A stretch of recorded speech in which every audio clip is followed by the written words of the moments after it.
రేపటి నుంచి దసరా సెలవులు ఉండటంతో ఆర్టీసీ బస్ ప్రాంగణం ప్రయాణికులతో కిక్కిరిసిపోయింది. ప్రయాణికులకు సరిపడా బస్సులు ఏర్పాటు చేయకపోవడంతో ప్రయాణికులు అవస్థలు పడుతున్నారు.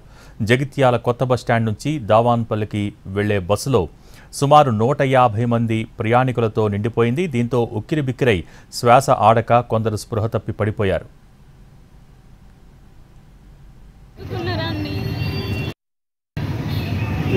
వేరే దగ్గర ఉన్న వాళ్ళు కూడా ఆటోలు ఉన్న వాళ్ళు కూడా వెళ్తలేరు. మాకు ఒకటే బస్సు ఉంటుంది అటు ఆలూరు సైడ్ ఒకటే ఉంటుంది బస్సు.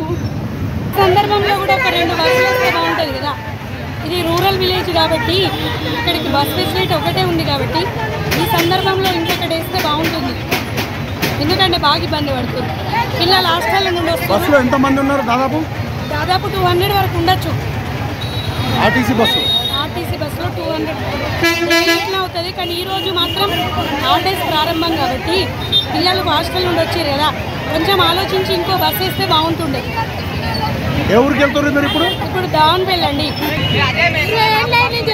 జనాల చూడలేదు, దమ్ము వెళ్తలేదు. మాకు 2 బస్సులు అయితే ఏమవుతుంది? దావనపల్లి, తట్ల, ధర్మేశ్వర, రంగపేట, నవనూరుకి ఒక్క బస్సు. డ్రైవర్